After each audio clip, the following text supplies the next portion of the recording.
We are just hours from receiving the results of Russia's presidential election. And I want to put election in quotes because it's not much of an election when we already know the results. Putin is expected to win a fifth term after using his dictatorship to squash all opposition. Some voters expressed their dissent by pouring green dye into ballot boxes and lighting explosives during the first day of elections on Friday. A final surge of protests are expected to be taking place right now at this moment. Joining us now on set is former CIA director and MSNBC senior national security and intelligence analyst John Brennan. He is the author of Undaunted, My Fight Against America's Enemies at Home and Abroad. It is so good to see you, Director Brennan. Listen, as much as this is about re-electing Vladimir Putin, it is about his trying to legitimize the war that he is prosecuting against Ukraine. Talk us through what is at stake here, not just for Russia, but for global democracy.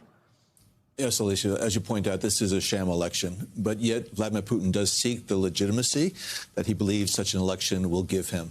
This is the first election being held for president of Russia since the Russian invasion of Ukraine. And as we know, there's been a fair amount of opposition. It's been suppressed within Russia, but there's a lot of discontent with what has been happening inside of Ukraine and all of the Russian soldiers who have been killed. And so therefore, I think Vladimir Putin wants to make sure that this election is going to give him a resounding victory in an election that really is not competitive at all. And so therefore, I think the result has been foreordained.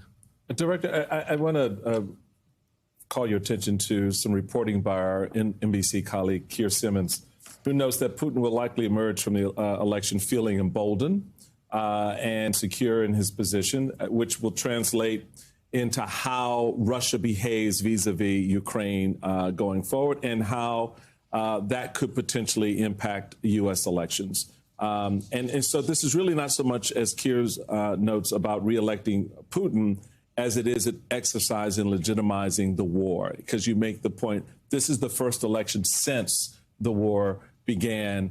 And so how does that stack up in terms of the U.S. Position and emphasizing even more so the need to stand with and support Ukraine by getting it what it needs? Well, unfortunately, developments have been breaking Putin's way over the past several months. There have been some setbacks to the Ukrainians on the battlefield, and therefore Russia has some battlefield momentum that's been able to eke out some additional gains on the ground. But also he sees what's happening in the halls of Congress here in the United States in terms of the reluctance on the part of so many members of Congress and this isolationist sentiment that is growing, especially within the Republican Party, where funding for the Ukrainian war effort is diminishing. And so therefore, I think Putin is seeing all of these developments, including the nomination of Donald Trump as Republican Party candidate for president. And if Putin sees that Trump really has a real chance to get back into the White House, I think he really sees that over time he is going to be able to prevail in Ukraine. Yeah, because in large measure, Simone, Trump will just turn a blind eye to whatever Putin wants. Oh, absolutely, even though he's the one saying he's going to hold Vladimir Putin accountable. You talk about the halls of Congress, and we want to get your reaction to Senator Schumer this week on Prime Minister Netanyahu, but the protests in Russia are significant because Russia is not a place where people protest. Because of the fear of what will happen to them if they do. But we saw when Alexei Navalny, when his funeral took place, scores and scores, thousands of people came out in reaction to that. They were rounded up and by Russian police. But they're still out there today protesting. What does that signify to you? It shows that there are many courageous Russians who are so opposed to the Putin regime and what is happening right now in Ukraine that they're willing to risk being incarcerated by the Russian security services by showing up at Navalny's funeral, by, in fact, responding to their call for voters to show up at noon today in Moscow and making these long lines and to be a protest vote. And so it shows that there is a fair amount of sentiment within Russia that is opposed to Putin's continued rule. And so, as you point out, the security services in Russia are very ruthless. They're a bunch of thugs, the FSB, the Federal Security Bureau, which suppresses, oppresses, tortures, and even kills the opposition. But this is the basis for the Putin regime, how it's been able to stay in power for so long. But I see these Russians who are showing up at these voting polls as a mark of the extent of the disgust, basically, with the Putin regime.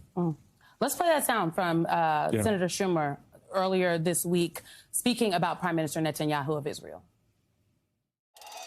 Prime Minister Netanyahu has lost his way by allowing his political survival to take the precedence over the best interests of Israel. Nobody expects Prime Minister Netanyahu to do the things that must be done to break the cycle of violence, to preserve Israel's credibility on the world stage, and to work towards a two-state solution. And I believe that holding a new election, once the war starts to wind down, would give Israelis an opportunity to express their vision for the post-war future.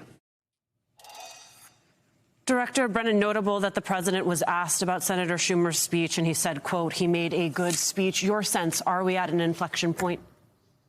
Well, I think what Majority Leader Schumer did was to give expression to the sentiment within Israel, as well as here in the United States, increasingly within the Jewish community, that Bibi Netanyahu really is an obstacle to making any progress toward bringing some semblance of peace and stability to the region.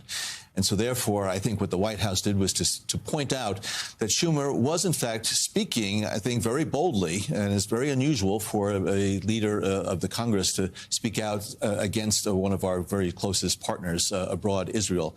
But I think it just shows the depth of the frustration that the Biden administration has, that Bibi Netanyahu continues to refuse to acknowledge the need for the legitimate Palestinian rights and aspirations. He continues to engineer this very relentless and even ruthless military campaign inside of Gaza.